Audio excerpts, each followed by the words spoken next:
আচ্ছা, আমি বিএনপির নাম নিয়ে কোনো কথা বলেছি?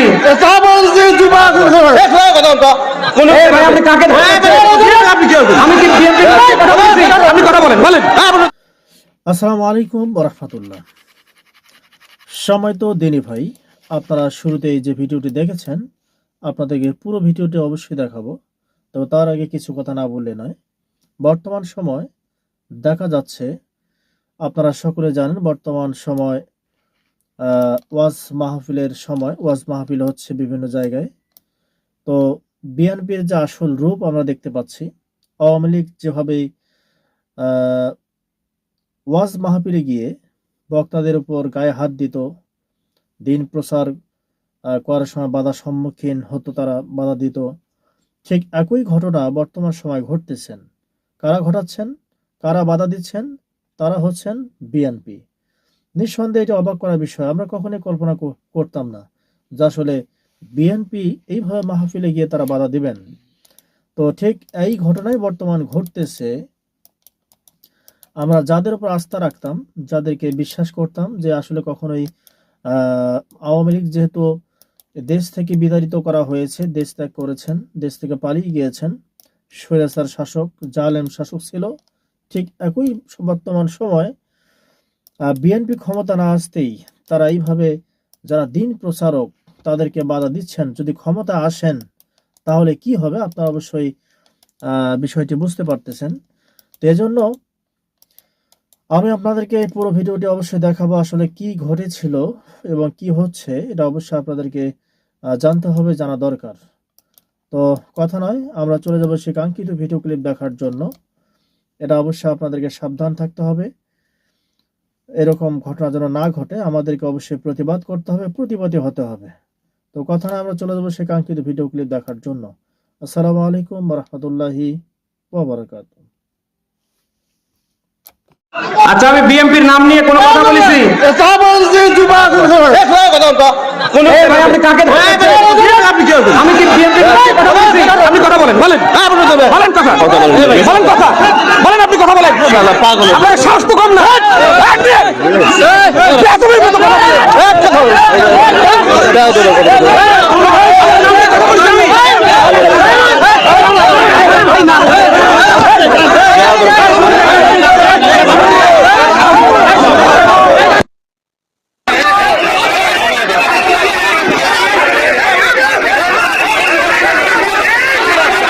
আপনাদের বিবেচনা করবে দেশের 18 কোটি মানুষ। তারা যদি আপনাকে ভোট দেয়, আপনি চেয়ারে বসবেন, অসুবিধা কোথায়? জামাতি ইসলামীর কথা বললেই আপনাদের গা চুলকায় কেন? জামাতি ইসলামের কথা বললে গা চুলকায় কেন আপনাদের? সারা দেশে নিজেরা নাশকতা তৈরি করছেন, সারা দেশে নিজেরা টেন্ডারবাজিতে 180 মাইল বেগে চ্যাম্পিয়ন হচ্ছেন, আর সব দোষ চাপিয়ে দিচ্ছেন জামাতি ইসলামীর ঘাড়ে। আর এ কথা বললে আপনার গা চুলকায়। এই বসেন, আপনারা বসেন।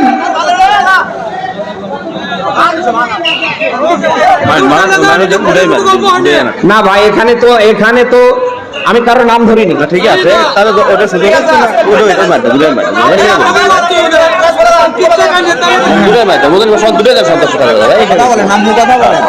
বসেন বসেন, এই বসেন। এই আমি কি এখানে উড়ে আইছি? 1.5 দশকের জালিমরা ক্ষমতায় থাকতে আমার মুখ বন্ধ করতে পারিনি। এখন উন্মুক্ত ময়দান, কারো বাবা ক্ষমতা হবে না মুখ বন্ধ করা। ও কয় নাম্বার বাবা সন্তান, ওর সামনে টেবিলে আসতে বলেন। আরে এখনো ভোট হয় নাই, এখনো চেয়ার পায়নি, তাতে যদি এই গিয়ার দেখায়, এরা সামনে ক্ষমতায় বসলে কি করে ফেলবে? এমন কিছু করিয়েন না যে এই 1.5 দশকের জালিমদের মতো ভোটে যাওয়ার আগে আপনাদের পরিণতি হয়। আজকে বিএনপির ভাবমূর্তি নষ্ট করছে এরকম কুলঙ্গারেরা। 10টা কথা যদি আপনি সহ্য করতে না পারেন, আপনি কিসের নেতা আমার বলেন তো? নিজেরা করছেন চাঁদাবাজি, নিজেরা করছেন মনে যা চায় 180 মাইল বেগে তা, আর এখন সব চাপিয়ে দিচ্ছেন জামাতি ইসলামের কাঁধে। এটা 5 তারিখের আগে না, এটা 5 তারিখের এখন পর। বলেন না কেন? 5 তারিখের আগে মানুষের চোখে ছিল চশমা পরা, এখন কারোর চোখে আর চশমা নেই। সবাই এখন চশমা ছাড়া দেখতে পাচ্ছে যে 5 তারিখের পর থেকে কারা খাও খাও করছে, কারা এই দেশের মানুষের অধিকার প্রতিষ্ঠার পক্ষে রাজনীতি করছে। আপনাদের তো এই কথাগুলি বলতে গিয়ে একটু মুখে একটু বাধার দরকার। জামাতি ইসলাম নিয়ে আপনারা নানা বাজে মন্তব্য করছেন কেন? জামাতি ইসলাম কি ইসলামী ব্যাংক? জামাতি ইসলাম কি ইসলামী ব্যাংক খেয়ে ফেলছে না উদ্ধার করেছে? চোখের সামনে দেখেও আপনাদের তো ইতিহাস জানা দরকার। জামাতি ইসলামের আপনার যে ইসলামী ব্যাংকের প্রতিষ্ঠাতাকে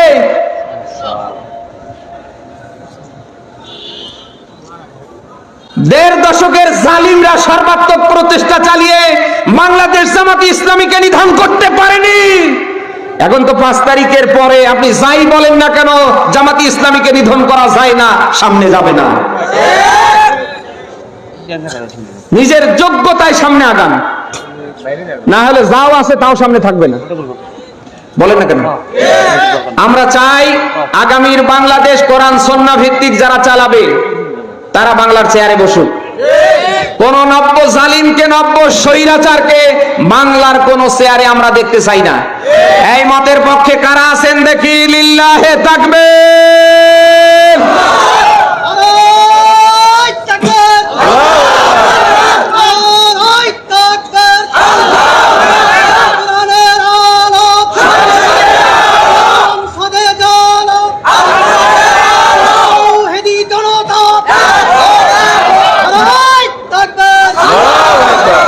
যারা ভোট নিয়ে ব্যতিব্যস্ত, আমি তাদের দৃষ্টি আকর্ষণ করছি। আপনি ভোট করে ক্ষমতায় গিয়ে কয়দিন থাকবেন আমার বলেন?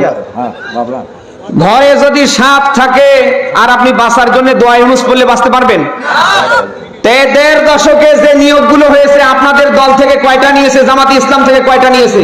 ইউনিয়ন পরিষদ থেকে সচিবালয় পর্যন্ত তাকান, ওদের লোক না? হাসিনা এবং তার দোসররা পালালে হবে কি? হাসিনা এবং তার দোসররা পালালে হবে কি? এখনো ইউনিয়ন পরিষদ থেকে সচিবালয় পর্যন্ত আছে কেন? আপনি দেখেন তো। আমরা চাই কি সংস্করণ না? আমরা চাই সংস্করণ না? সন্ত্রাসী আওয়ামীর কোন সার পোকা যেন বাংলার কোন চেয়ারের সামনে না থাকে। এই সন্ত্রাসী আওয়ামীদের নিয়ে যদি কারোর মায়া কান্না আসে, ওরে আস্তে করে দিল্লিতে পার করে দেবেন। তুই খাবি আমাদের, আর ওই দিল্লিতে বসে নানি বসে আছে আর নানির গুণগান করবি। দেশে এরকম মানুষ নেই? এত কিছু এই দেড় দশকে হয়ে গেল, এখনো ওদের ভুলতে পারছে না। তোমার যদি ওদের নিয়ে এত মায়া কান্না হয়, তাহলে এদেশে থাকার দরকার নাই, তুমি দিল্লিতে চলে যাও। বলেন না কেন?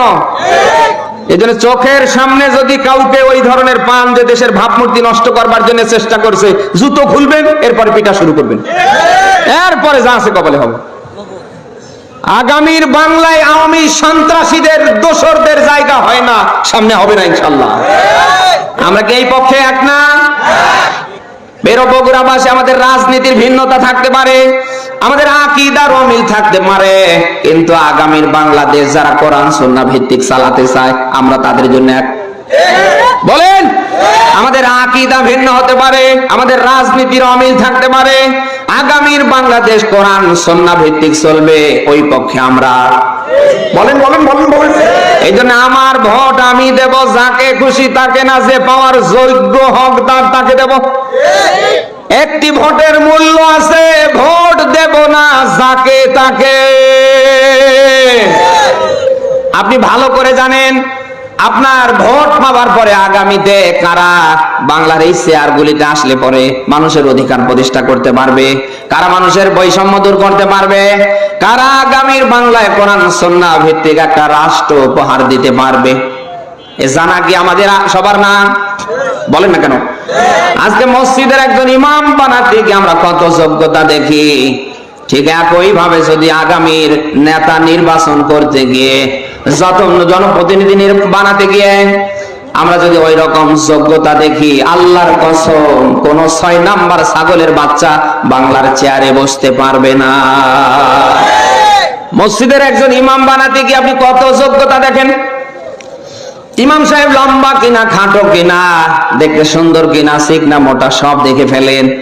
ইমাম সাহেব এক মুষ্টি দাঁড়িয়ে আছে কিনা, সুন্দর করে সময় খুতবা দিতে পারে কিনা, সুন্দর সুরে নামাজ পড়াতে পারে কিনা, আপনি কত যোগ্যতা দেখলেন। অথচ একজন ইমামকে নিয়োগ দেওয়া হয় সর্বোচ্চ 500 থেকে 1000 মানুষের জন্য। বলেন না কেন?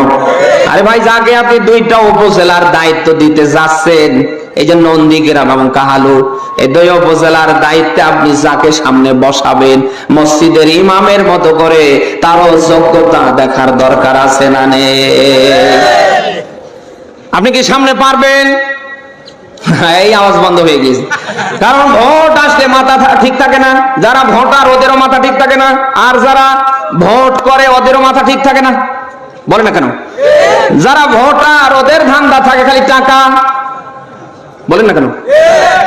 আর যারা ভোট করে ওদের ধান্দা থাকে যেন তেন করে কোন রকম চেয়ারে বসতে পারলেই হয়। এই জন্যই তো আমরা দেখতে পাই ভোট যখন আসে নেতার মাথায় টুপি, নেতার দাড়ি মারে, নেতা পায়ের জুতো থেকে একেবারে মাথার টুপিটা পর্যন্ত সাদা করে ফেলে। যে নেতা 1 ওয়াক্ত নামাজ পড়ে না, এমনকি জুমাও পড়ার সময় পায় না, সেই নেতা আসরের নামাজ 4 বার করে পড়ে। নেতার বক্তব্য কি? মনে হচ্ছে জান্নাত থেকে টাটকা পালিয়ে এসেছে। এই দেব সেই দেব, এই করব সেই করব, কোন রকম ছলনা করে বসতে পারলে সামনে যেন আর কাউকেই চিনে না। আমরা এমন ছলনাময়ী প্রতারক নেতাকে সামনে দেখতে চাই না। নামাজ পড়া যে আল্লাহর হুকুমে ফরজ, রমজানে রোজা রাখা যে আল্লাহর হুকুমে ফরজ, সম্পদ থাকলে যাকাত দেয়া, হজ করা, স্ত্রীকে মহারানা দেয়া, স্ত্রীকে পর্দায় রাখা যে আল্লাহর হুকুমে ফরজ, আগামীতে আপনার আমানত নামক ভোট দিয়ে যোগ্য নেতা নির্বাচন করা ওই আল্লাহর হুকুমে ফরজ। আপনি সূরা নিসার 58 নম্বর আয়াতে ব্যাখ্যা পাবেন। আল্লাহ বলেন, ইন্নাল্লাহা ইয়া'মুরুকুম আন তুওয়াদ্দুল আমানাতি ইলা আহলিহা। বলেন আল্লাহু আকবার। আয়াতটার দিকে খেয়াল করেন। আল্লাহ বলেন, নিশ্চয় আমি আল্লাহর আদেশ। আদেশ কার? বলেন বলেন বলেন। আল্লাহ বলেন, আমি তোমাদের আদেশ দিচ্ছি, তোমাদের আমানত নামক ভোট তোমরা তাদেরকেই দেবে যারা পাওয়ার যোগ্য, যারা হকদার। কে বলছে? আকিমুস সালাহ, নামাজ প্রতিষ্ঠা। এ কথা কার? ওয়াতুজ যাকাত, সম্পদ থাকলে যাকাত দেয়া। এ কথা কার? সেই আল্লাহই বলছেন, তোমাদের আমানত নামক ভোট তোমরা যাকে তাকে দিতে পারবে না, যে পাওয়ার যোগ্য হকদার তোমরা তাদেরকেই দেবে। এখন আপনি বলেন, এই 5 তারিখের পর থেকে আজ ডিসেম্বরের 1 তারিখ পর্যন্ত এই কাহালু নন্দীগ্রামে কে ভোট পাওয়ার যোগ্য? আমি আর নিচে নামতে পারছি না।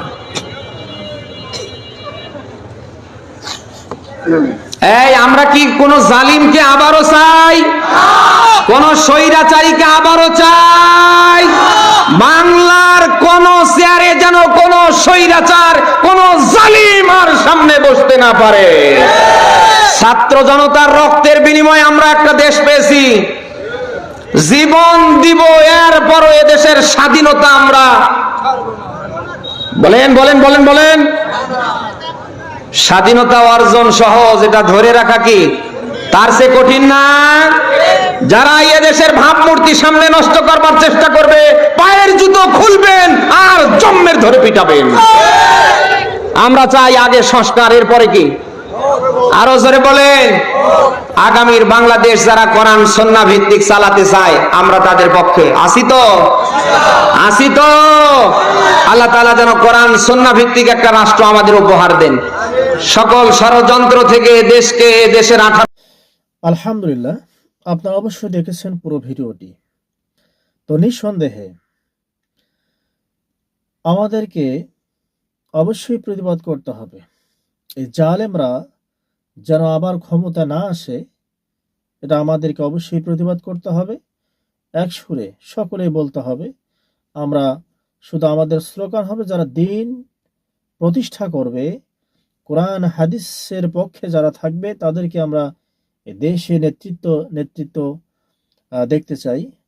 আমরা তাদেরকেই আমাদের নেতা বানাবো। এটা হচ্ছে আমাদের অঙ্গীকার থাকতে হবে। আমরা যারা মুসলিম, যারা আল্লাহকে বিশ্বাস করি, অবশ্যই আমাদেরকে অবশ্যই মনে রাখতে হবে, ইসলামপন্থী যাদের দ্বারা ইসলামের উন্নতি হবে দেশে, অবশ্যই তাদেরকে আমাদেরকে সমর্থন করতে হবে। এবং জালেম শাসক যেন কোনোভাবে না আসে, এটা আমাদেরকে অবশ্যই সাবধান থাকতে হবে, এটা অবশ্যই আমাদেরকে প্রচার করতে হবে। তো যাই হোক, আল্লাহ সুবহানাহু ওয়া তাআলা আপনাদের সকলকে ভালো রাখুক। আসসালামু আলাইকুম ওয়া রাহমাতুল্লাহি ওয়া বারাকাতুহু।